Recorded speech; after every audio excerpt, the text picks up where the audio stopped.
Assalamualaikum ikhwan dan akhwat yang dimuliakan Allah Subhanahu wa Ta'ala. Lentera Ahlul Bait akan membawakan sebuah cerita wanita-wanita surga. Ambillah hikmah dari kisah ini sebaik-baiknya.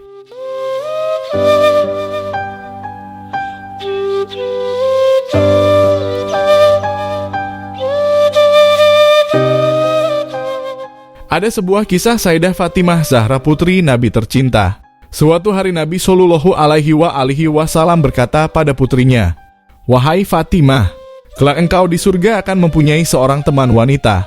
Sayyidah Fatimah berkata dalam hati kecilnya, siapakah gerangan wanita yang memiliki kedudukan mulia dan soleha itu hingga Nabi memberitahukan padaku. Rasa penasaran muncul dalam dirinya, dan dia pun segera pergi menuju rumah wanita yang telah Nabi katakan padanya berada di sebuah tempat. Sayyidah Fatimah pergi membawa anaknya Al-Hasan yang masih kecil. Sesampainya di rumah wanita itu,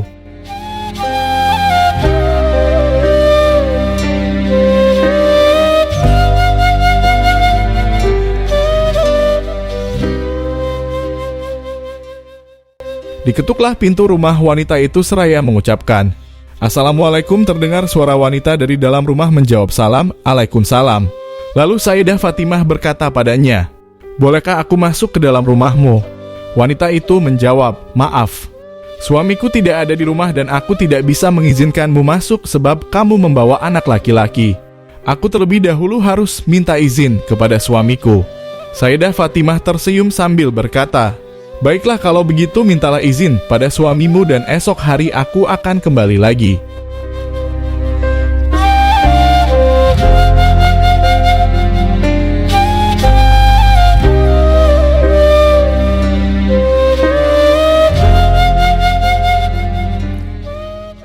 Keesokan harinya Sayyidah Fatimah datang ke rumah wanita itu, tapi kali ini yang dibawa bersamanya bukan Al-Hasan tapi Al-Husain yang dibawanya. Sesampainya di sana diketuklah pintunya seraya mengucapkan, "Assalamualaikum." Terdengar suara wanita menjawab salam dari dalam rumah, "Waalaikumsalam." Dibukakanlah pintu untuknya. Lalu Sayyidah Fatimah meminta izin masuk. "Bolehkah aku masuk?" Wanita itu melihat ke arah anaknya Fatimah. "Aku telah minta izin pada suamiku untuk anakmu yang satunya, bukan untuk yang ini."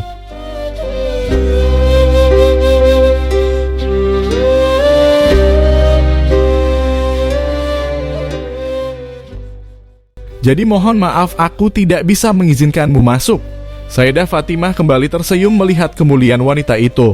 Dalam hati kecil Fatimah Zahra berkata, inilah yang menyebabkan dia akan berteman denganku kelak di surga.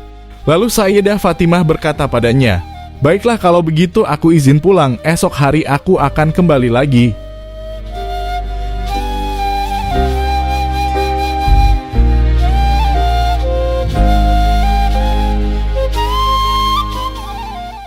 Suaminya bertanya pada istrinya bagaimana tamu wanita itu. Lalu istrinya menceritakan tamu wanita itu kepada suaminya dengan ciri-cirinya dan kedua anaknya yang dibawa bergantian. Setelah diceritakan padanya, tiba-tiba suaminya terkejut sebab suaminya mengetahuinya. Ia berkata pada istrinya, "Apakah kamu tidak mengenalnya? Dia adalah putri Nabi kita tercinta Sayyidah Fatimah Zahra. Wanita mulia telah datang ke rumah kita. Jika esok hari dia datang, persilakan masuk dengan siapapun yang dibawanya."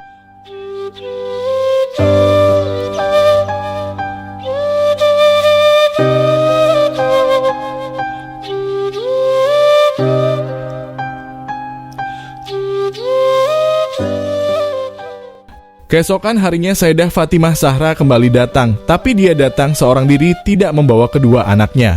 Sesampainya di sana diketuklah pintunya sambil mengucapkan, "Assalamualaikum." "Waalaikumsalam." Terdengar suara jawaban wanita dari dalam rumahnya. Saat dibukakan pintu, wanita itu menangis dan meminta maaf atas perbuatannya sambil berkata, "Aku tidak tahu yang datang putri Nabi dan aku hanya menjalankan kewajiban seorang istri dan menjaga kehormatan suamiku." Sayyidah Fatimah tersenyum gembira melihat kemuliaan wanita itu. Wanita itu pun mempersilahkannya masuk sambil berkata, "Suamiku berkata padaku, dengan siapapun kamu datang, dipersilahkan masuk." "Aku datang seorang diri," jawab Fatimah.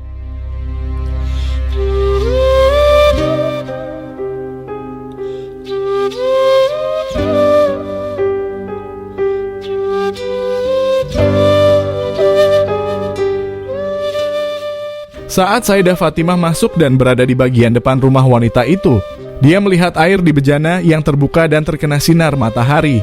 Dan saat masuk ke dalam rumahnya kembali, dia melihat makanan terbuka tidak ditutupi. Lalu Sayyidah Fatimah Zahra bertanya padanya, "Kenapa kamu biarkan air di depan terbuka terkena matahari? Bukankah saat diminum sudah tidak enak lagi rasanya? Dan kenapa ini juga makanan kamu biarkan terbuka hingga terkena angin dan menjadi keras?" Wanita ini menceritakannya, "Aku biarkan air terkena matahari sebab suamiku bekerja mencari kayu bakar dengan membawa air terkena matahari. Dan aku ingin merasakan air seperti suamiku rasakan. Dan begitu pula, makanan yang dibawa suamiku terkena angin menjadi keras, sebab itu aku biarkan terbuka agar aku merasakan kerasnya ini makanan."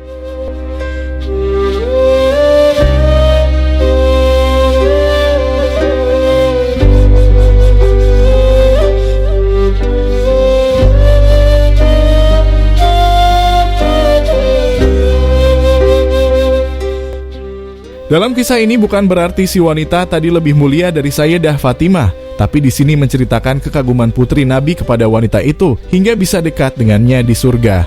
Dan dari kisah ini bisa kita petik manfaat bahwa untuk menjadi wanita mulia dan bisa bersama Sayyidah Fatimah tidaklah sulit. Cukup menjaga kehormatan diri, suami, dan keluarga. Imam Mahdi alaihi salam pernah menghadiri jenazah seorang wanita saat ditanya kehadirannya. Sebab wanita itu tidak pernah keluar rumah selama 7 tahun hanya karena ada larangan memakai hijab di luar rumah. Ratusan kali berhaji umroh, ratusan kali berziarah, bersedekah tidak bisa menjamin mendapat syafaat keluarga Nabi jika tidak diiringi dengan perbuatan seperti wanita tadi, yaitu menjaga mahkota wanita. Sekali lagi, Islam tidak membelenggu wanita. Itu semua batasan yang telah dibatasi syariat. Jadi jangan terpancing dengan slogan barat bahwa wanita muslimah terbelenggu.